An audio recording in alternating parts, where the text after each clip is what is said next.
Welcome to This Academic Life, episode 25. This podcast is brought to you by local sponsors and listeners like yourself.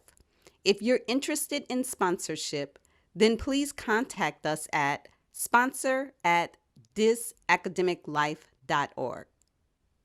Hi, my name is Kim Michelle Lewis. I'm a professor of physics and associate dean of research. Hi, my name is Pania Newell. I'm an assistant professor in mechanical engineering. Hi, my name is Lucy Zhang. I'm a professor of mechanical engineering.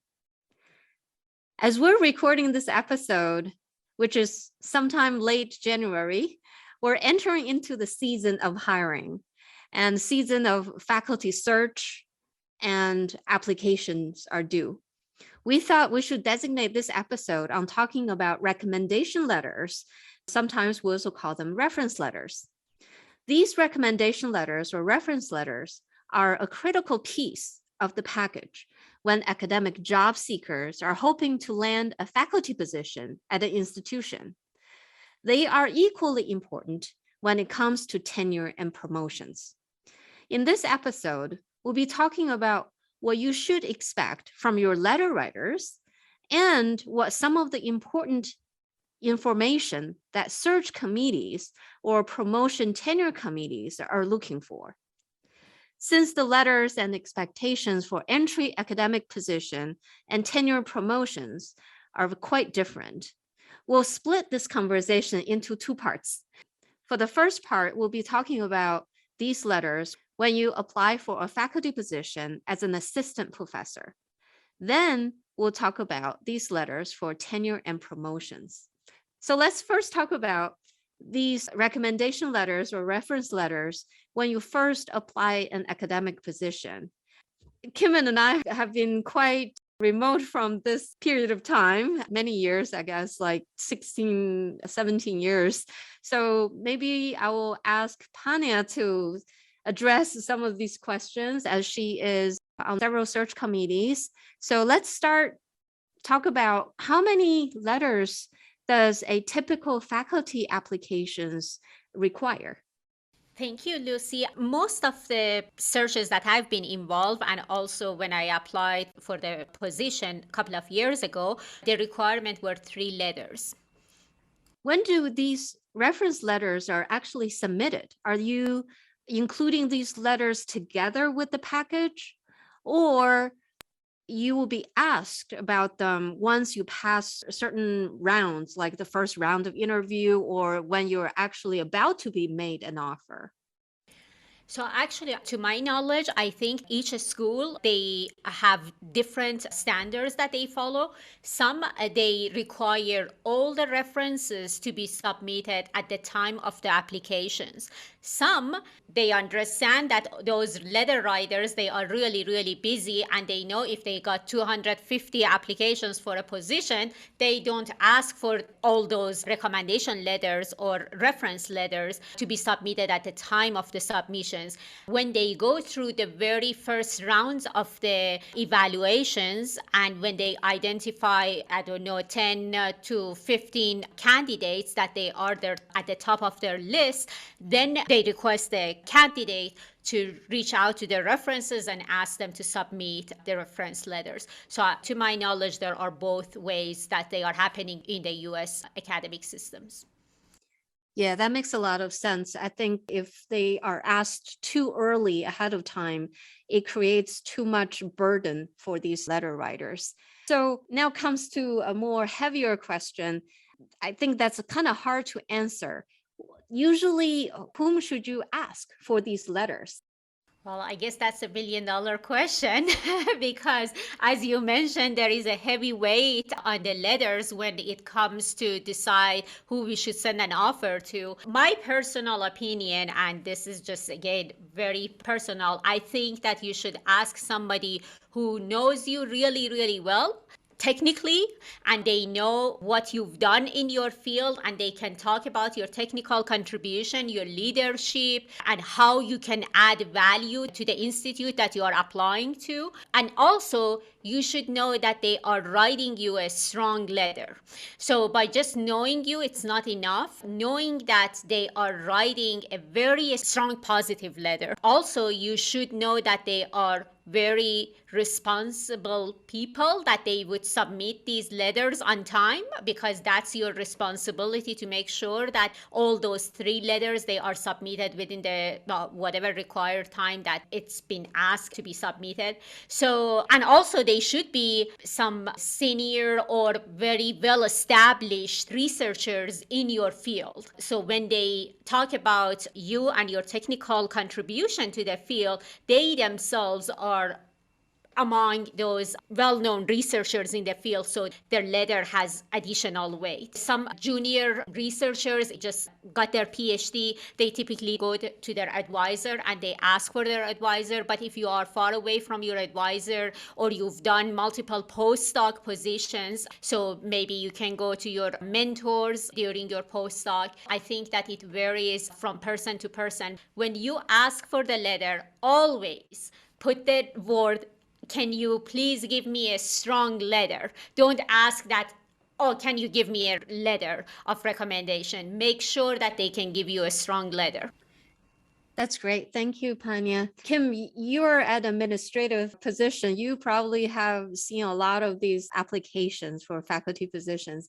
Anything that you want to add on top of what Pania had said? No, I think Panya highlighted everything. Maybe there's just one thing she didn't explicitly say, but it was implied. If you're in an area where you did do a postdoc, I think having your postdoc advisor write a strong letter of recommendation is very good, because recall it's a different step from being a graduate student. In the graduate student role, you're following the direction of your advisor, and you don't have as much leadership in terms of guiding the project along. But when you're in a postdoc, you're expected to guide the research, to mentor other people. So you have a different level of value when it comes to your postdoc advisor. So they can evaluate you on whether you would really be a strong tenured faculty member, because they can see the leadership skills and the potential that you would offer if you became a faculty member. That's great. That's great. Yes. Addressing their potential at this stage is a critical component in these letters, because the potential hires, the university or the department, will be looking at their potentials. All right, that's great. So let's move on to the second portion, where we talk about the reference letters for tenure and promotions. So reference letters for faculty going up for tenure or promotion are sometimes referred to as tenure review letters or promotion letters. Typically, they're asked to be somewhere between 5 to 10 letters. Usually these letters are coming from more prominent senior scholars in your field. Some universities also require a few letters from inside the institution. So those are called internal letters. And some universities also require some students' letters. So those are called students' letters. But here, I think we'll just focus on the external letters, because in my point of view and my own experience, these external letters are way more significant than the other two. Not that the other two are not important, but external letters needs a lot of strategy to put them together into your package. So Kim, I think maybe you're at the best position to answer some of these questions. So in terms of external letters, in my point of view, who, where, and what should be considered in that order, whom you should be asking for these letters, where are these people from, and what can they offer? What is the special component that they can offer to support your case? So who should write letters? I'll tackle that one first very briefly. The people who write you letters should be people who are tenured faculty members, preferably those who are full professors. They should come from comparable peer institutions. So if you're at a Research One institution, then that full professor should be also at either a peer institution or a Research One school, if that's where you are, or Research Two school, or a master's level school, etc., or a teaching university. They should be people who are in your field. They're well known in your field. That's a whole different conversation of how you get to know those people so they can write a strong letter for you. But the people should be well known in your field. What they should be saying in the letter, ideally, is that you are a well-established scholar in your field. You have made a significant contribution since you've been hired as a tenured track faculty member. They should also compare your level of productivity, teaching, service, and research to junior faculty that are at their own school. They should also compare you to those junior faculty members who have recently received tenure. So in other words, if you were at their university, would you also be promoted to tenure, to have a tenured position? So for me, those are the key things you should definitely be looking for. Faculty members who are at peer institutions and making sure that they're the leaders in their field that can really talk about the details of what contributions you've made. So do you have to know these people? Ideally, be able to evaluate your scholarship without having met you, right? Because it's your scholarship and your contribution that should speak for itself. None of us have never met Einstein, but if we were asked to write a letter of recommendation, we will be able to say great things without having lunch with him or meeting him at a conference. So ideally, your scholarship should speak for itself. Does it help to have known that person in passing or met them at a conference? Absolutely, because they're at that point, then they begin to evaluate your thought process, how you're tackling the problem, right? A different perspective that maybe they didn't see before that you're bringing to this field, and they will be able to elaborate on that. So of course, I think it's always great if the person knows you, but I think if you really have solid foundation in your scholarship, it's not mandatory that the person knows you. I see. So before the letter writers actually write that letter, I'm assuming they will get a copy of the entire package rather than just a CV. Right? Yep, you're absolutely right. Yes. That's great. So earlier you mentioned about the range of people that you should ask for these letter writers. So the word diversification kind of came in mind. So besides the people that you're asking coming from other universities, for example, what about industrial collaborators? What about researchers from other countries? Are they required, or are they recommended, or are they not so useful in this process? That's a good question. For the industry, I think unless, this is my opinion, unless the person who is writing the letter from industry has experience being in academia, so that way they can talk about what their experience is and how they know your contribution helps the academy. But if the person has just been in the industry the whole time, I think there might be some bias in terms of the reviewer, the committee thinking they don't really understand how it works in the academy. They've been at so-and-so lab for 35 years. So that could be there, but I've seen cases where that letter writer from industry was a prominent faculty member at a university or a former dean or something like that, where they know about what the potential of the candidate is and how to write the letter. The second thing you said was the international piece. Because the academy is so different from country to country, I think the letter is weighed more if the faculty member who is international was a faculty member in the US, right? And they can speak to this. So that's my opinion. I've seen it where it could tank, where it's like, this is not as strong as a letter as it could have been. He or she didn't address how this pertains to being a faculty member at Berkeley or at, so the letter writer really has to know that key point so that it could be evaluated. It can weigh heavily into the decision-making process and not seen as they don't really know what it's like. Mm-hmm. That's my opinion. Yeah, that's a great point. My experience, I remember people had told me that when you go up for tenure, you shouldn't get letters from your advisors, postdoc advisors or PhD advisors, because they could be biased or, it's a direct conflict of interest.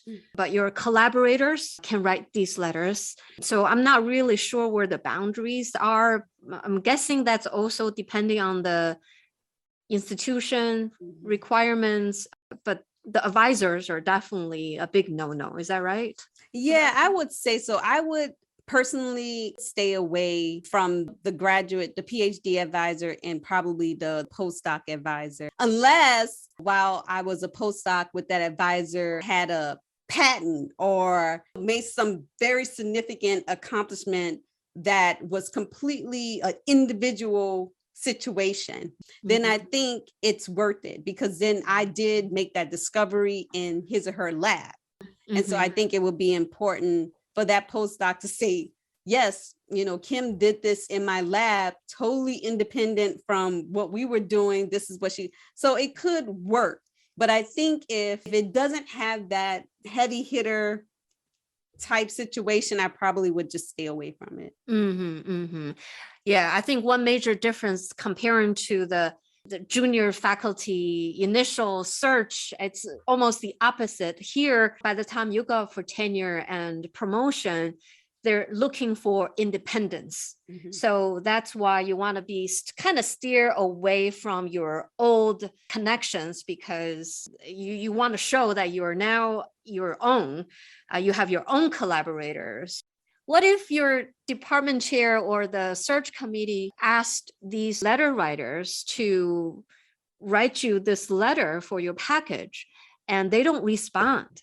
Then what happens? Are they getting replaced at some point? For this one, you really need a strong chair of the committee to really navigate that situation. The committees that I've served on, including the ones that I was the chair, I was really, really, really strict about that. I would make it very clear to the committee, we're sending out the announcements to ask for these letters.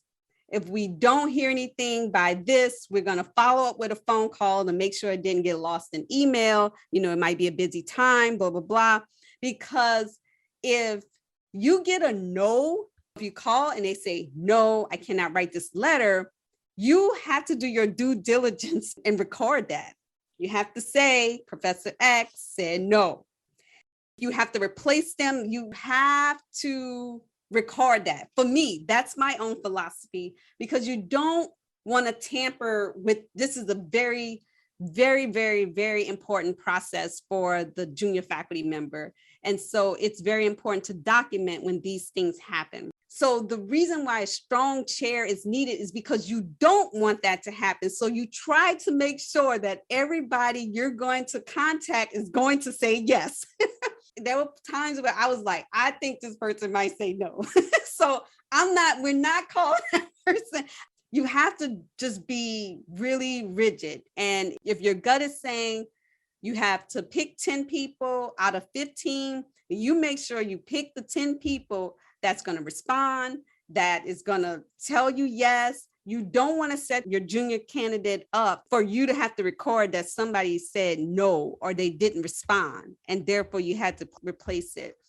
So if they don't respond, for me, I write it down. I have to record it. I don't want to tamper with the process. And most of the bylaws for the departments will state what you need to do if somebody doesn't respond, what kind of time limit you have?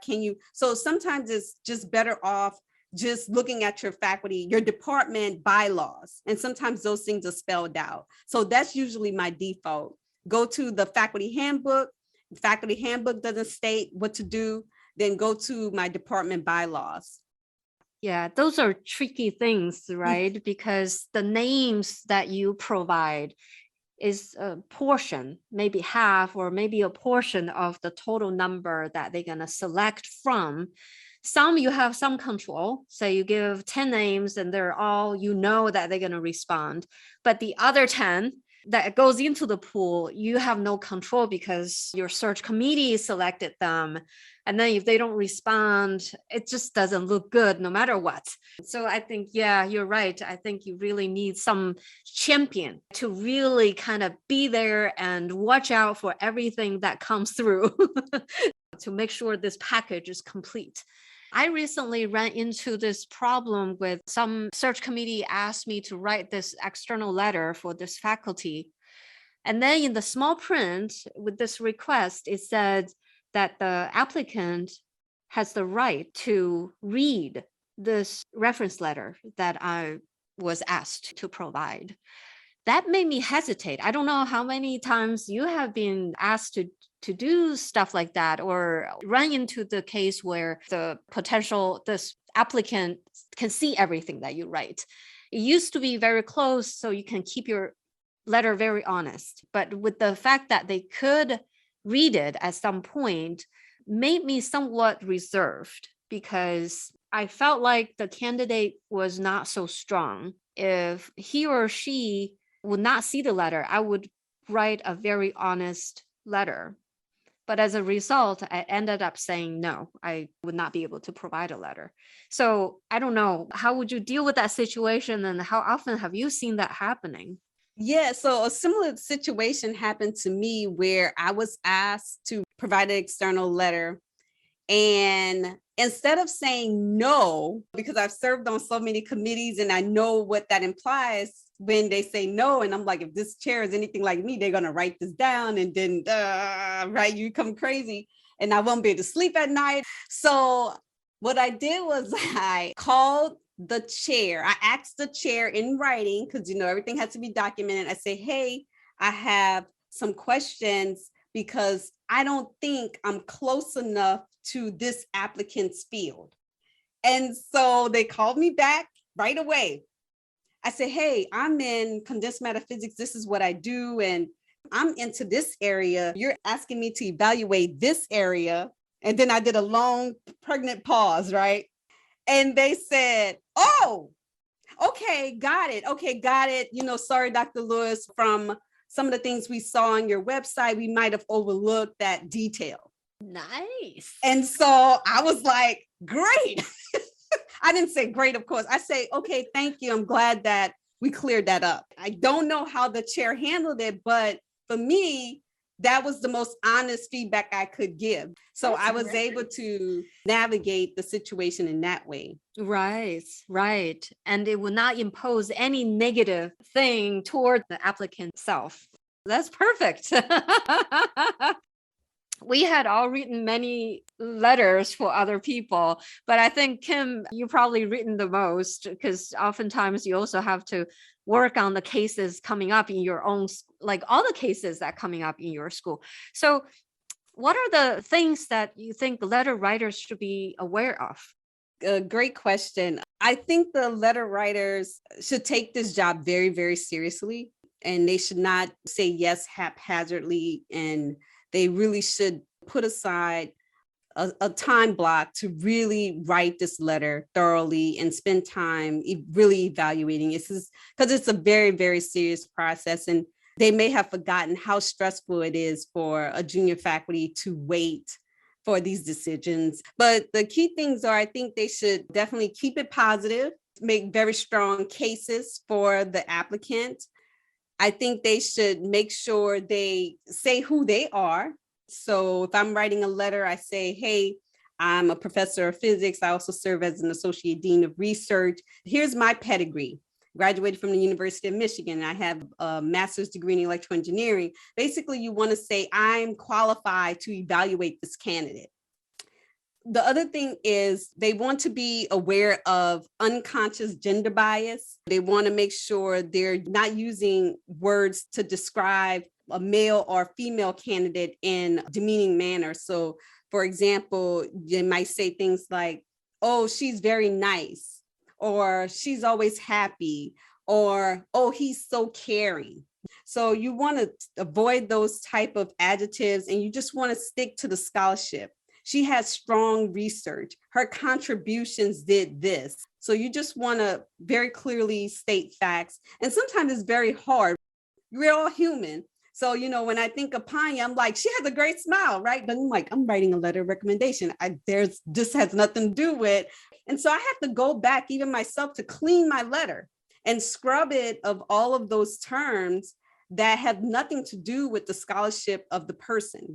Another thing, they should be very specific in their recommendations. They want to make sure they talk about the person's work ethics, their skill set, how they resolve problems, how were they with the undergraduates, graduates in the lab, whether they could see that person as a chair of their department or as a full professor in their department. So it's really strictly a peer evaluation. Definitely keep the job description in mind. I've seen letters where they're writing as if the school is a teaching university. Sometimes the letter writers are just trying to get it out the way, which is why I say the first thing is the letter writer has to take this seriously, and they have to make sure that they know the school that the candidate is applying to. So if it's a teaching school, they know what to focus on. If it's a research one, it's research two, they know what to focus on. So I think that's very important. And especially if the job description is saying, we're looking for an experimental condensed matter physicist, then they want to make sure blah, blah, blah. And sometimes they'll say, we're looking for experimental condensed matter physicists who can do X. So then in the letter, you want to bring out the X, so to speak. And I think those are the important things for me that I've seen that are important. Lucy, you probably have things to add, or Panya, you might have things to add in terms of what the letter writers should be mindful of. Yeah, I think you covered all the points. I just wanted to say that if you are going to write a letter, be a good one. Otherwise, don't write one at all. I mean, that's probably more important for the entry-level job, but still, for tenure promotions, these are very significant, critical piece, and all these letters are read word for word in my personal experience. So they could impact one's career. So I would say really take the time.